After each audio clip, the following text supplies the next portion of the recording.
pindah ya, daratan pada tahun 1870 oleh para pemukim imigran pertama Perancis ya, yang merupakan gerakan oposisi ya, orang-orang Afrika dan orang Kreol ya, di masa perbudakan pada saat itu. Jadi makna lagunya itu sebagai protes terhadap perlakuan yang tidak adil.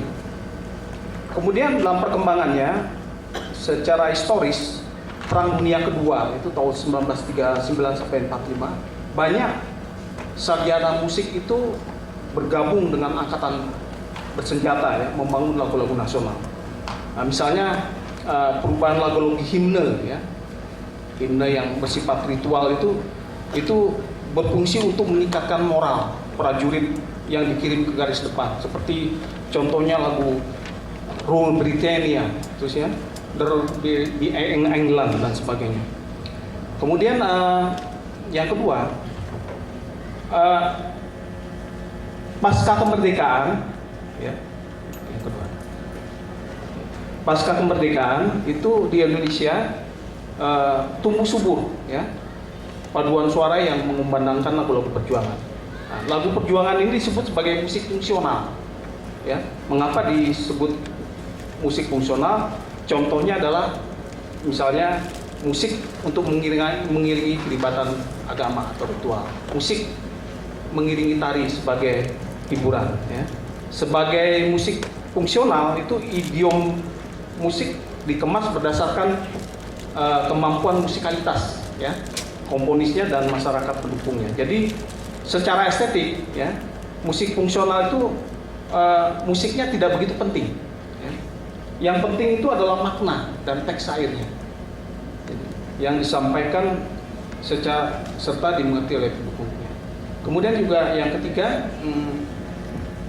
lagu-lagu perjuangan Indonesia ini secara umum pengertian lagu-lagu perjuangan Indonesia itu adalah kemampuan dan daya upaya yang muncul melalui media seni suara dalam peristiwa sejarah ya, kemerdekaan dalam usaha melepaskan diri dari penjajahan. Jadi peristiwa itu selalu mengingatkan kita ya, kembali kepada suatu fase yang berat ya, termasuk banyak korban yang gugur ya sebagai kusuma bangsa dalam mempertahankan NKRI.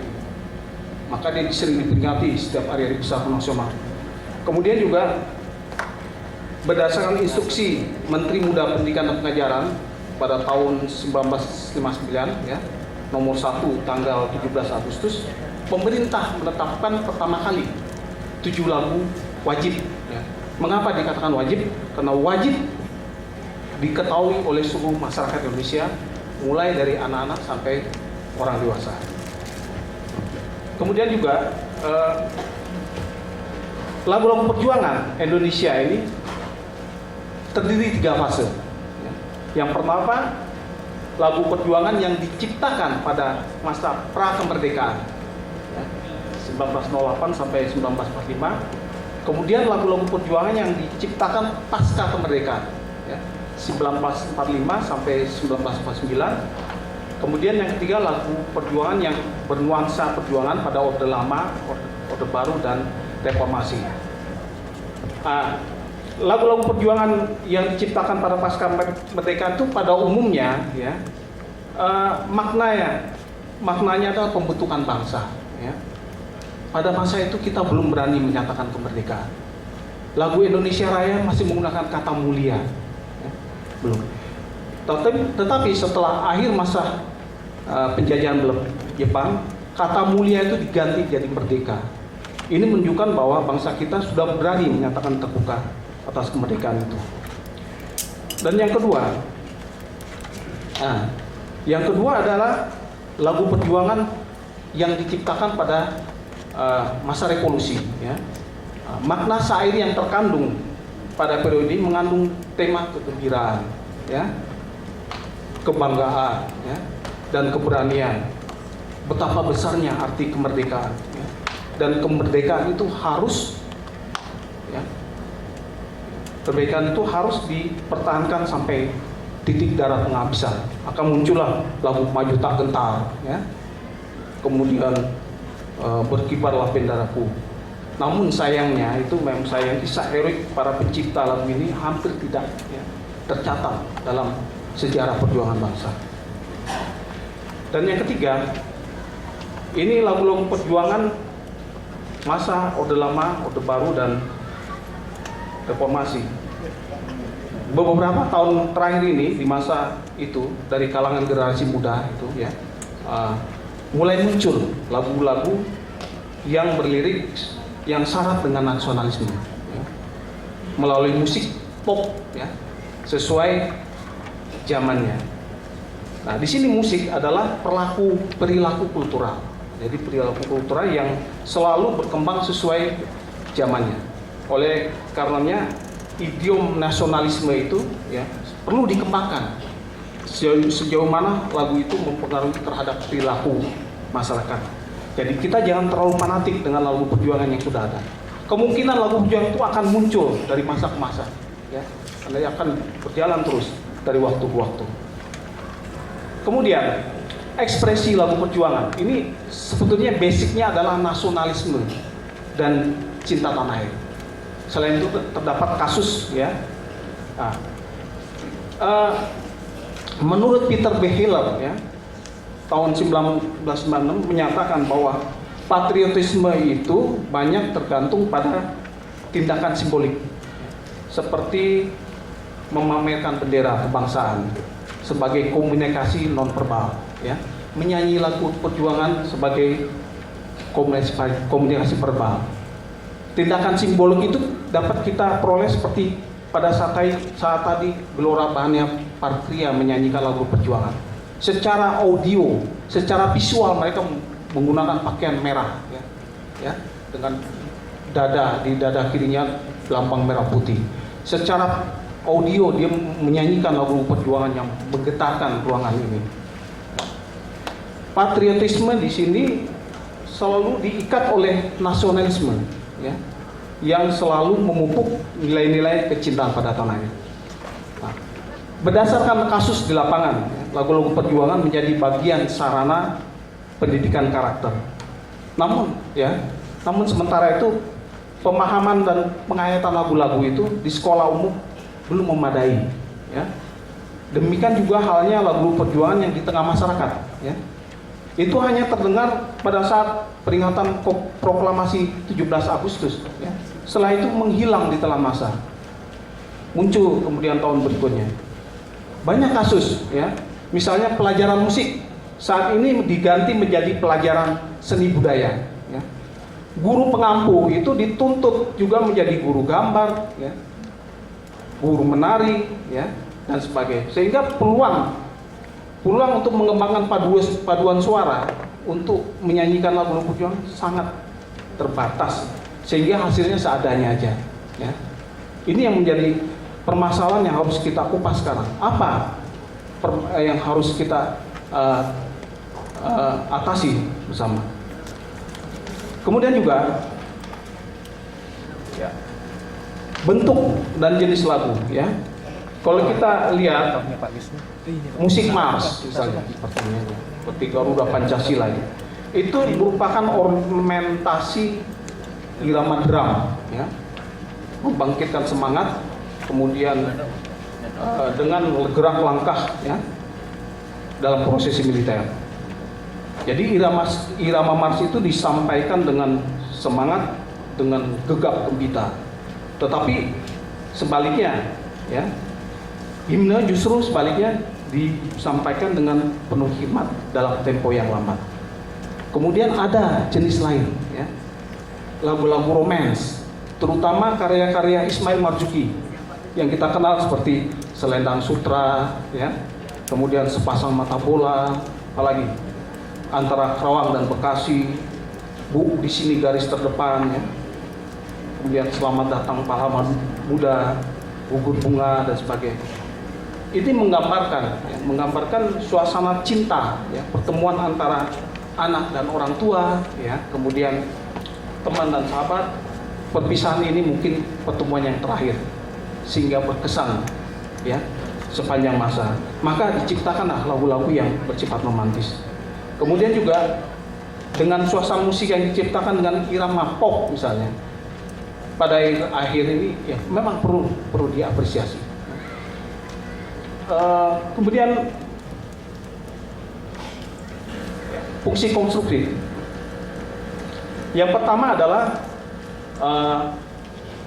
lagu-lagu perjuangan umumnya berisi pesan pembangunan ya, yang digelorkan oleh para pemuda di masa perjuangan. Makna simbol lagu itu tercermin ya dari syair ya sebagai kekuatan yang mampu melakukan perubahan ya. Contohnya pada reformasi itu kekuatan mahasiswa yang dahsyat begitu ya. Salah satunya ada dengan gerakan lagu perjuangan. Mereka menguasai MPR dan sebagainya.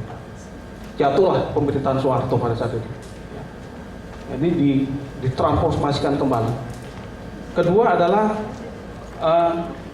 lagu-lagu perjuangan saat ini misalnya juga masih dipakai oleh berbagai pihak untuk menjaga semangat perjuangan. Misalnya ya di kalangan kesatuan TNI dan Polri ya. Mereka memiliki satuan korps musik ya yang setiap saat dipakai, pada saat apel dipakai, pada saat upacara.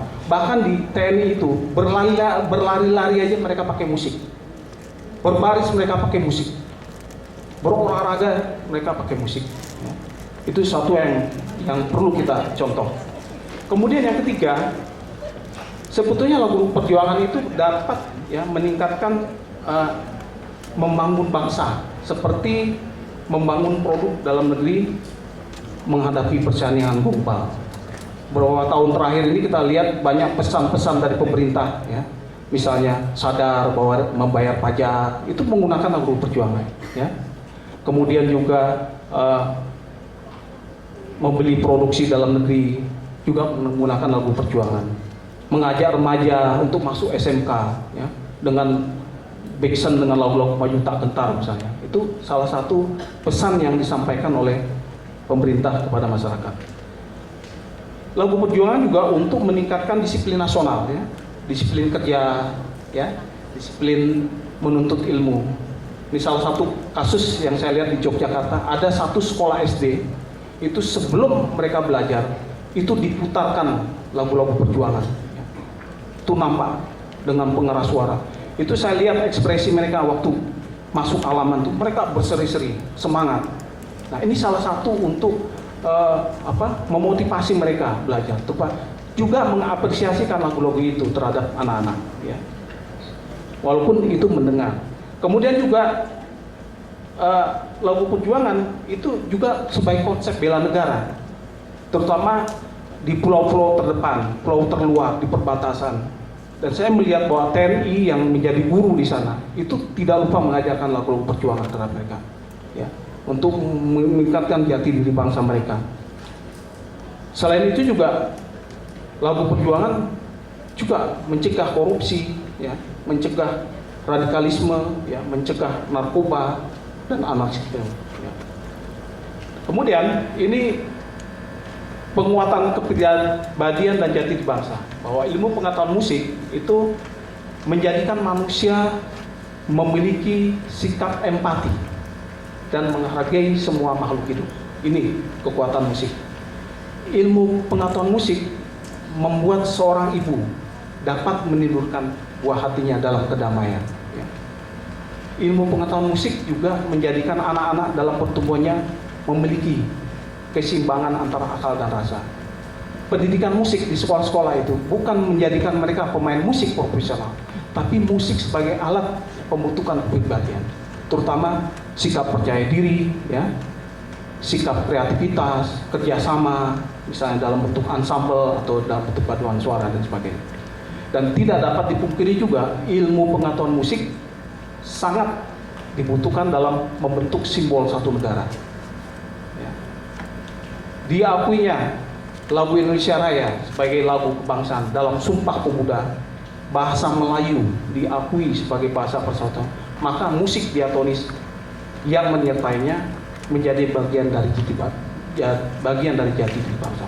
Guna menghormati jasa pahlawan nasional, maka pemerintah menetapkan hari kelahiran komponis W.R. Supratman itu tanggal 9 Maret. Ingat ya Pak, tanggal 9 Maret.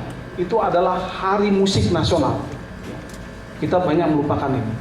Ini karena jasa-jasa yang dibuat oleh W.R. Supratman. Peran sosial. Jadi dalam hal ini kesimpulannya bahwa pengembangan budaya dibina dan dikembangkan guna memperkuat penghayatan dan pengamalan Pancasila, ya, memperkokoh jiwa persatuan bangsa. Budaya nasional terus dibina dan diarahkan pada penerapan nilai-nilai kepribadian bangsa yang berlandaskan Pancasila. Kemudian transformasi adalah keberhasilan lagu perjuangan terletak pada kemampuan pengembangan karya aransemen. Makin banyak aransemen, makin bagus, ya, agar menarik perhatian generasi muda. Ya. Jadi pelaku dan penggemarnya sehingga tidak monoton. Sebaliknya juga pelaku dan pendengarnya menikmati lagu itu dalam suasana baru dalam seni pertunjukan musik. Nah, saran-saran. Peran lagu perjuangan diperlukan untuk memperkuat mental spiritual menghadapi era globalisasi saat ini. Lagu perjuangan bila dikampanyekan secara teratur dan terus-menerus di seluruh Nusantara akan mempercepat pendidikan karakter bangsa guna membangun semangat belajar, membangun disiplin nasional. Nah, disarankan pemerintah guna merilis lagu perjuangan untuk masyarakat, ya, dimasyarakatkan kembali di lembaga sipil maupun militer, pemerintah maupun swasta, sekolah umum hingga perguruan tinggi guna meningkatkan kesadaran menggunakan lagu perjuangan. Tahun 2010-2014, Gelora Bahana Patria telah merilis lagu-lagu perjuangan. Bahkan itu disebarkan, ya, ke instansi pemerintah, swasta, militer, ya, lembaga perguruan tinggi dan sekolah-sekolah. Ini menunjukkan bahwa Gelora Bahana Patria itu melihat keprihatinan yang terjadi pada saat itu, sehingga masyarakat saat itu sudah melalui krisis dimensi sosial. Maka dia punya ide untuk mengembangkan. Nah, sebaiknya cara-cara seperti ini juga harus dituruti oleh pemerintah dengan model-model seperti ini, hingga kita bisa mencapai apa yang diinginkan bangsa dan negara ini. Ya. Berikut ini saya akan memberi contoh, ya, apa lagu.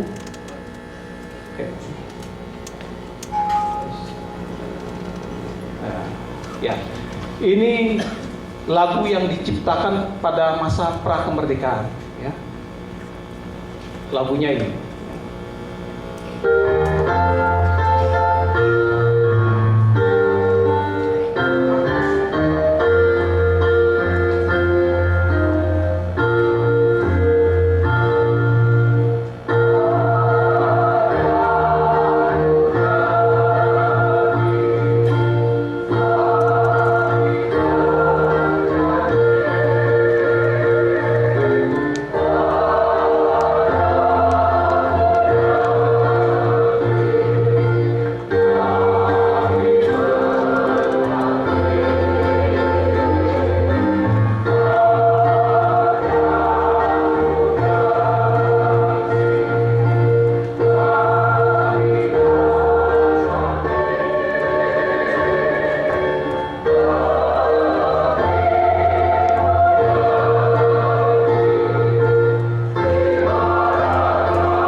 Lagu perjuangan yang diciptakan pada pasca kemerdekaan yang mengandung makna kegembiraan, ya.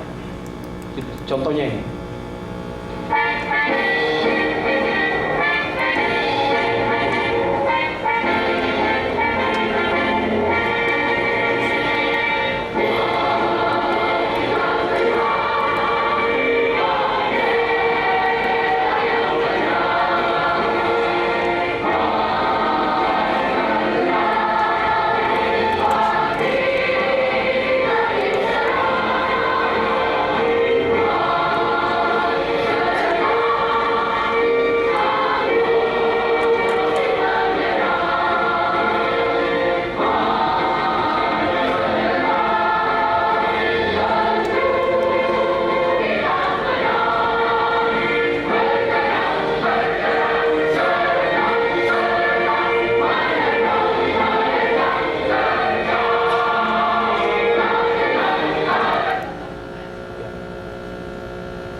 Ya, ini lagu yang pasca kemerdekaan juga. Satu contoh.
Kemudian yang terakhir ada lagu yang diciptakan pada masa Orde Baru untuk kebiar-kebiar.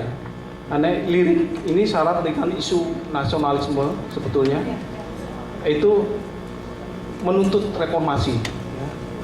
Ini salah satu contoh yang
terima kasih. Assalamualaikum warahmatullahi wabarakatuh.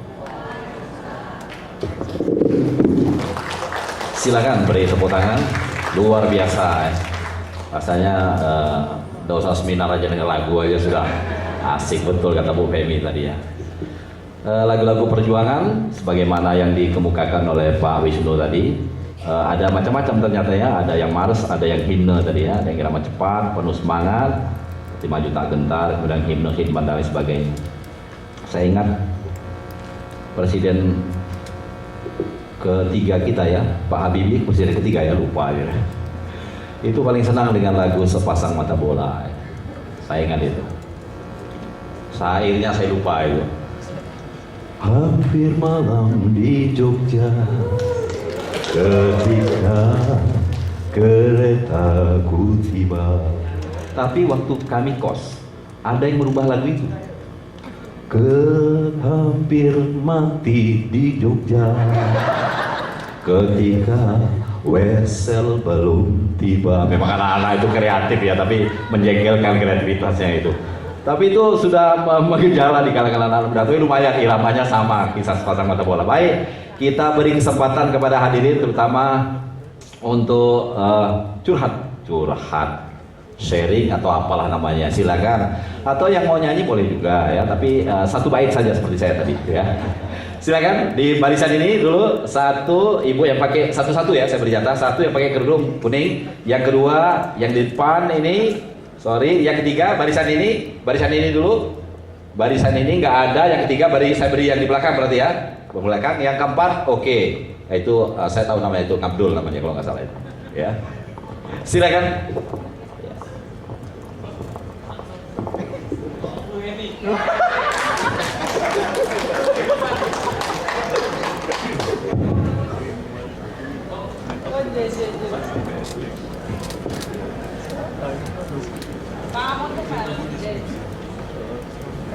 Assalamualaikum warahmatullahi wabarakatuh.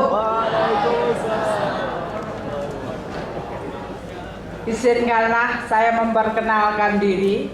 Nama saya Heni dari LPMP Daerah Istimewa Yogyakarta. Izinkanlah saya menyampaikan beberapa pertanyaan yang mungkin juga curhat kepada Bapak berdua.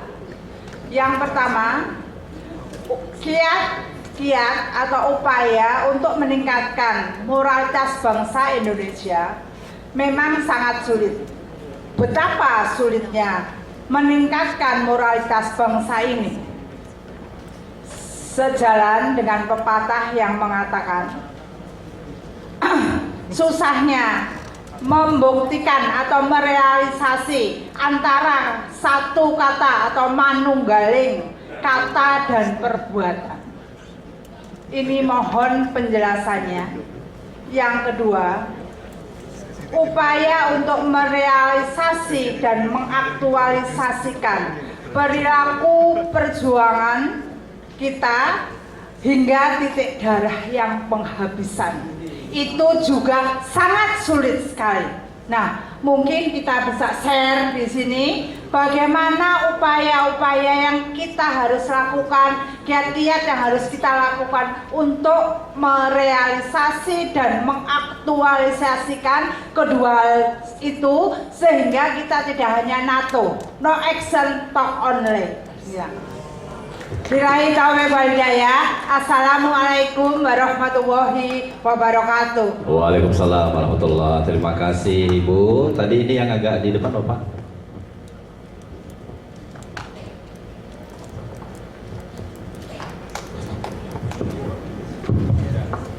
Assalamualaikum warahmatullahi wabarakatuh. Berkenal diri, nama Timbul Mulyono, pensiunan guru, sekarang menjadi ketua komite sekolah.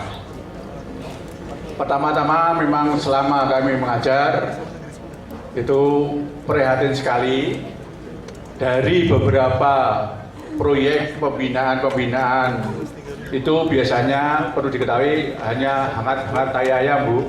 Artinya kalau dananya sudah ada, habislah. Nah, sekarang kami akan utarakan. Pertama, Mendikbud pada tahun ajaran 15-16 ini tegas sekali pada SK Mendikbud nomor 21 2015, yaitu seluruh sekolah awal tahun ajaran baru harus ada penumbuhan budi pekerti. Penumbuhan budi pekerti. Yang antara lain memang isinya tadi, kalau dulu di kota Yogyakarta sudah bertahun-tahun menyanyikan lagu Saraya sebelum pembelajaran. Nah, di SK Mendikbud itu ada di situ. Harus seluruh Indonesia itu mulai dari SD sampai ke SMA atau sekolah menengah. Nah, disinilah yang saya kira nanti bersama-sama dari Kemendikbud maupun PMK itu silahkan betul-betul itu diefektifkan. Kemudian menyangkut pada tadi yang nyanyi tadi disebutkan 7 lagu wajib. Itu apa saja supaya nanti juga itu mungkin bisa dikembangkan, artinya dilaksanakan betul. Kemudian untuk PSP, saya kira memang sejak beberapa tahun awal tahun ajaran itu ada masa pengenalan orientasi peserta didik.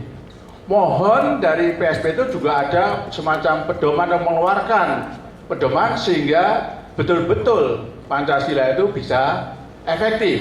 Kalau dulu mungkin melalui guru PKN, nah sekarang mungkin nanti kalau bisa dilakukan itu melalui istilahnya pembina siswa atau wakil sekolah usaha kesiswaan.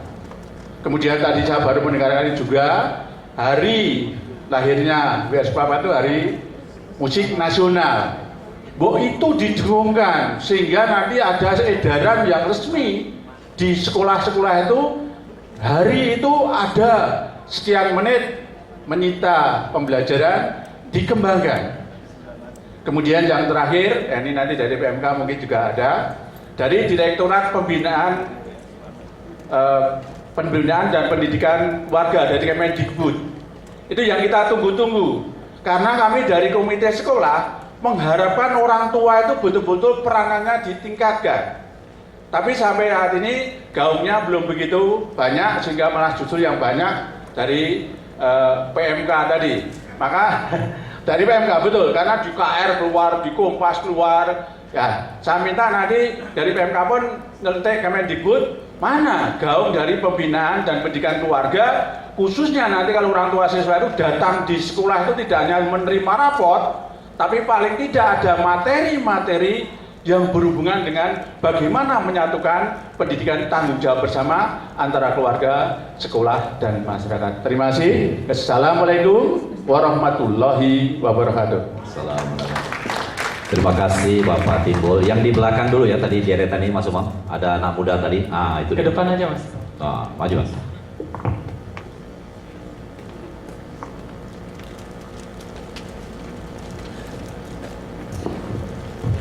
Selamat siang. Nama saya Khalid, saya dari mahasiswa UGM. Pak, saya mau bertanya dengan PSP, Pak Heru. Pak Heri, tadi saya sangat apresiasi bahwa PSP mengadakan pengabdian dalam arti penguatan Pancasila terhadap anak SD, kemudian guru. Nah, pertanyaan saya adalah kenapa tidak dilakukan juga terhadap orang-orang yang dalam tanda kutip anti Pancasila, orang-orang radikal? Barangkali ini menjadi kegelisahan saya, bahwasanya orang-orang yang ada sebagian kelompok yang tidak mengakui adanya Pancasila, bahwa Pancasila itu tidak diyakini sebagai hasil mufakat terbaik dari pejuang-pejuang kita, gitu. Dan itu seringkali dikaitkan dengan isu-isu agama yang tidak masuk akal menurut saya, karena itu sudah berlalu. Lalu yang kedua, ini terkait dengan UGM gitu. Kita punya PSP, Pusat Studi Pancasila, tapi kenapa, pertanyaan saya, bahwa mata kuliah Pancasila itu di UGM sangat minim Pak, cuma 2 SKS. Bisa nggak sih? Ya, pasti ya. Bisa nggak sih kemudian, kalaupun tidak ditambahkan dalam SKS perkuliahan, ada nggak upaya-upaya dari PSP untuk selalu mengeksplor dalam arti memberikan penguatan Pancasila setiap semester kepada mahasiswanya? Terima kasih. Terima kasih Mas Khalid. Pertanyaan yang terakhir ini kalau didengar mahasiswa yang lain bisa ngamuk dia, tapi nggak apa-apa, ini hebat. Terus yang itu tuh siapa namanya itu lupa. Ya ini dia. Ini dari Bengkulu ini, Mas Umam. Mas Umam. Yang ini yang dari Bengkulu nih, jauh-jauh. Nanti yang putri kita tambahkanlah satu bonus ya. Cek. Ya, Assalamualaikum warahmatullahi wabarakatuh. Perkenalkan, nama saya Andre, saya dari Fakultas Filsafat UGM. Dan yang ingin saya tanyakan, beberapa keresahan dari penanya pertama, penanya kedua, dan penanya ketiga, saya bisa sedikit merangkum dengan pertanyaan saya, bahwasanya yang peduli sama Pancasila itu hanya segelintir orang dari banyaknya jumlah masyarakat Indonesia.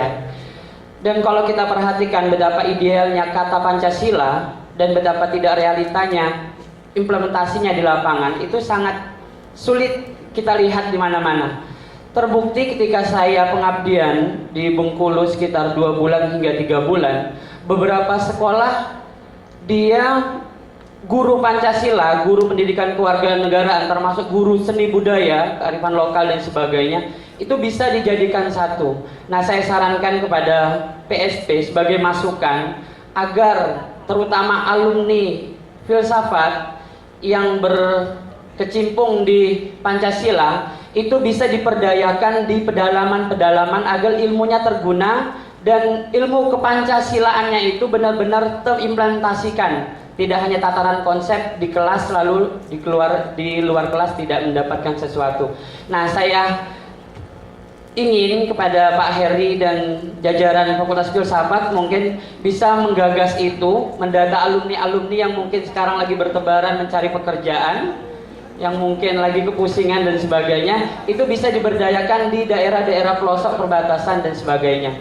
Dan pertanyaan kedua untuk Pak Wisnu, salah satu untuk membentuk kepribadian bangsa lewat lagu-lagu nasional ini benar-benar sudah terkikis, sudah tidak ada lagi kita lihat. Karena sekarang dangdut akademi pun sudah sampai Asia kayak gitu kan. Sedangkan lagu-lagu nasional ini hanya sebatas orang-orang yang SD-nya mohon maaf tidak layak digunakan lagi, itu baru kayak gitu kan. Baru rasa nasionalisnya baru tumbuh. Dan sekarang pesan kepada Bu Feni dari Pengembangan Manusia dan Kebudayaan agar benar-benar pesan Prof. Supratman tadi, agar media bisa membackup Pancasila ini mungkin di salah satu televisi, agar bisa membumikan Pancasila di televisi Indonesia, jangan hanya dangdut saja dibumikan ya. Itulah pertanyaan saya. Assalamualaikum warahmatullahi wabarakatuh. Kita tambahkan satu lagi Mas Umam, yang putri tadi di sudut Mas Umam. Ya, silakan ringkas saja ya.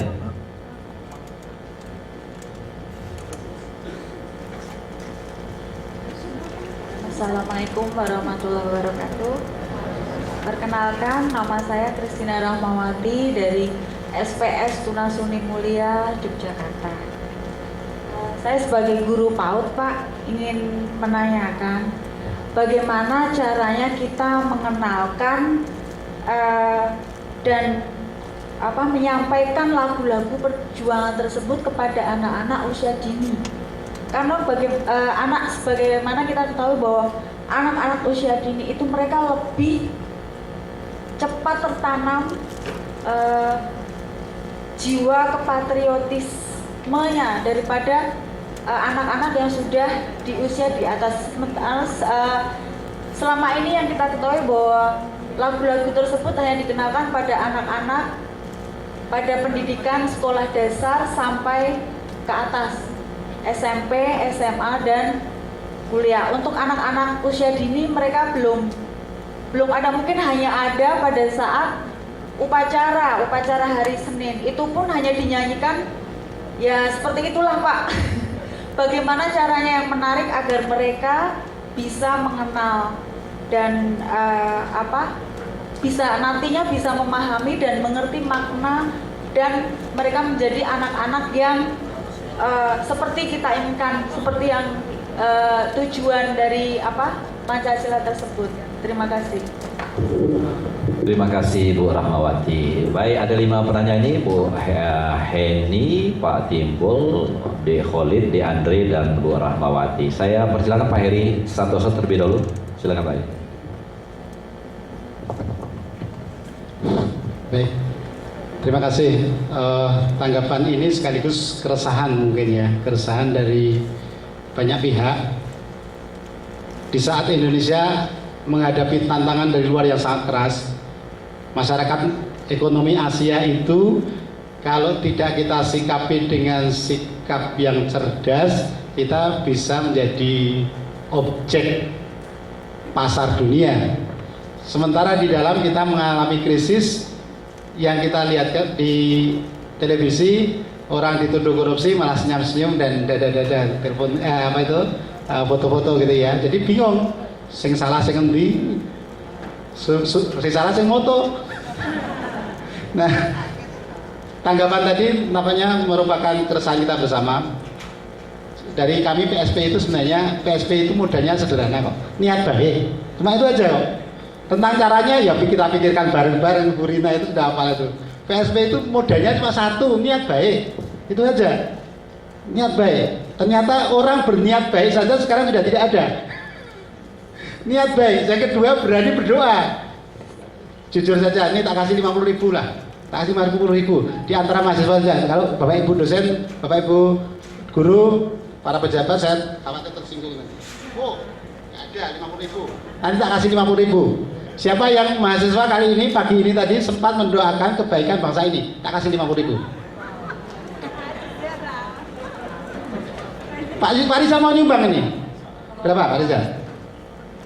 Oh 5.000.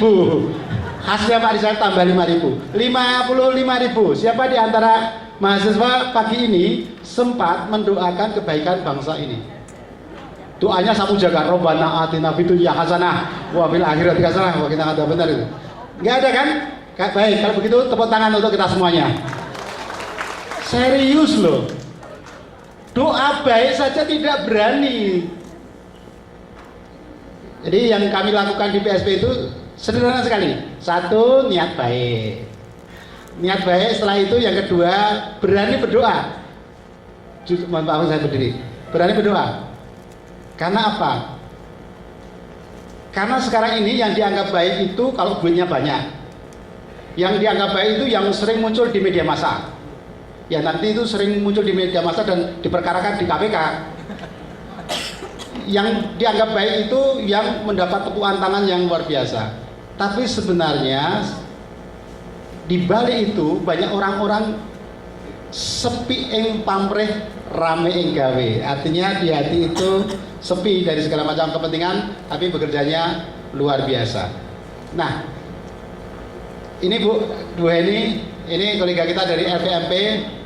Bagaimana agar satunya kata dan perbuatan? Satunya kata dan perbuatan. Itu tadi saya beri contohkan. Mau doa saja tidak kok. Tidak usah jauh-jauh. Guru-guru TPA itu kan mulang ngaji kan? Mulang ngaji mengeluh pada saya, Mas, ini anak-anak itu kalau diajari itu banggel itu membantah. Rame sendiri. Terus saya tanya, kau sudah mengangkat itu dalam doamu sepertiga malam yang terakhir belum? Belum. Sudah kau angkat dalam doa habis sholat belum? Belum. Loh gitu mulang ngaji loh. Mulang ngaji tidak mengamalkan agamanya. Sama ini beratnya kita yang mengembangkan Pancasila. Bisa jadi kita menyuarakan Pancasila tapi tidak mengamalkan Pancasila. Ini berat sekali. Oke, tipsnya bagaimana? Tipsnya banyak tips. Bahkan kasih tips gitu ya. Bagi para bangsaku kasih tips. Tipsnya dari kami sederhana, bahwa kalau kita sudah berani mencanangkan niat, ingatlah suatu saat kita akan diuji niat kita itu. Dalam bahasa agama gini, barang siapa berani mengaku beriman, niscaya akan diuji keimanannya itu. Nah, yang jadi masalah kalau kita diskusi dengan mahasiswa nggak pernah diuji. Kenapa? Karena tidak berani menyatakan keimanannya kok. Saya ulang, mahasiswa nggak pernah merasa diuji. Kenapa? Karena tidak berani menyatakan keimanannya kok. Saksikan bahwa aku kayak Gajah Mada itu tidak akan bernikmat-nikmat sebelum Nusantara bersatu. Sumpah itu, orang yang berani bersumpah luar biasa, berarti ikhlas sudah. Sekarang di antara mahasiswa, di antara kita, siapa yang berani bersumpah untuk bangsa ini? Kalau sumpah serapah sudah banyak. Di medsos itu sumpah serapah. Tapi yang berani bersumpah, saya tidak akan menikah dulu sebelum bangsa ini jaya. Jadi nggak nikah tenan nih. Dulu Bung Hatta gitu, saya tidak akan nikah dulu sebelum Indonesia merdeka. Oh, luar biasa, baru setelah merdeka dicarikan Pak Karno gitu ya. Tapi ini loh, orang-orang yang berani bersumpah. Tadi ada budaya singkong. Kami di Gajah Mada itu ada dulu Prof Hardi yang menjadi Gerindra itu, dulu sumpah gantung itu. Sumpah gantung. Kenapa? Petani kita tidak akan pernah jaya selagi kita ketergantungan pada gandum. Maka beliau sumpah gantung, tidak akan makan gandum selama petani Indonesia belum jaya. Nah, sekarang bagaimana caranya? Satu, canangkan niat. Dua, tayangkan doa, luncurkan doa kepada Tuhan. Terus yang ketiga, coba teman-teman baru buat komitmen apa yang teman-teman bisa tersentuh dan menangis dan berani berkorban demi itu. Saya terus terang berada di sini karena saya ingat guru saya. Suatu saat saya menulis buku, saya beri judul Membaca Ulang Pancasila. Guru saya namanya Profesor Damar Jen Supaja. Waktu itu saya dites, Pak Fajar, saya minta kata pengantar. Oh ya, Dery menulis buku Membaca Ulang Pancasila. Apa filosofi Dery membaca? Waduh, dites saya. Apa filosofi membaca? Saya jawab, membaca itu menangkap yang paling batini dari yang dohir. Oh baik, filosofi Anda sudah bagus tentang membaca. Kalau begitu, jangan tanggung-tanggung deh. Berani nggak melanjutkan? Gimana Prof? Ya menuliskan ulang Pancasila. Menuliskan ulang Pancasila itu bukan mengetik seperti ini, tapi membuat masyarakat lebih berketuhanan, religius, tapi toleran, lebih humanis, sampai pada akhirnya lebih berkeadilan. Waktu itu kok ya saya sanggupi, insya Allah Pak. Kata-kata saya insya Allah, hanya satu kata insya Allah itu yang mengantarkan saya kemana-mana. Harus menuliskan ulang Pancasila, bukan ngetik, tapi mewujudkan masyarakat yang lebih religius tapi toleran sampai nanti berkeadilan sosial. Maka kalau ada usulan dari teman-teman mahasiswa, bagaimana UGM mata kuliahnya Pancasila hanya 2 SKS, Pancasila itu coba bayangkan pintu masuknya saja Margo Utomo Gajah Mada itu sudah jalan Pancasila. Kiri kanannya saja sudah pohon damar. Nanti ujungnya itu pohon Bodhi, Enlightenment. Kemudian di sana ada Cemara 7. Jadi lingkungannya ditata seperti Pancasila. Tanamannya Bhinneka Tunggal Ika. Dari Sabang sampai Merauke ada. Kemudian masuk ada ke UGM-an, kemudian keluar nanti ada KKN. KKN UGM sekarang ini sudah sampai ke seluruh pelosok. Sampai kemarin kami baru tarik mahasiswa dari Sampit itu sampai Kalimantan Tengah. Untung belum kena asap. Mereka pulang, asap datang. Ternyata asap hilang, listrik mati. Wow, penderitaan bertubi-tubi. Kalau yang tempat lain yang sama dekat Entikong itu mahasiswa sangunya ini dompetnya tebal tapi nggak bisa narik duit. Kenapa? ATM-nya nggak ada. Nah, pengabdian masyarakat melalui KKN itu salah satu bentuk implementasi Pancasila. Mungkin kata-kata Pancasila tidak banyak, tapi jiwa kerakyatan, jiwa demokrasi, keadilan itu yang kita tunjukkan. Terakhir, bagi teman-teman dari Risapa tadi, kita memang berencana ya Bu, minggu depan kita ke Bengkulu, kita tanggal 15, 16, kita nanti akan ke Bengkulu. Cuma Mas, memang yang paling sulit di dalam dunia pengobatan itu adalah mengobati orang sakit yang tidak sadar bahwa dirinya sakit. Saya ulang, yang paling sulit mengobati, saya bergaul dengan para dokter. Kebetulan ketua tim ahli PSP itu namanya Dr. Sutaryo, Profesor Sutaryo. Saya tanya, kalau Indonesia itu barat sakit yang kronis, itu bagaimana mengobatinya? Sama kemarin Dr. JB Subroto juga, bagaimana cara mengobatinya? Ya harus dideteksi sumber penyakitnya. Ya, tapi itu semua yang paling parah adalah mengobati penyakit itu paling sulit jika orang sakitnya itu tidak menyadari bahwa dirinya sakit itu loh. krisis yang paling fundamental adalah ketika bangsa ini sudah dalam situasi sangat kritis, bahkan krisis, tetapi tidak menyadari bahwa kita dalam situasi yang kritis itu loh. Tapi hebatnya orang Indonesia, kalau terutama Jogja, angka harapan hidupnya sangat tinggi karena terinjak kakinya saja bisa tersenyum. Ngapunten Mas. Ada apa Pak? Sukunipun.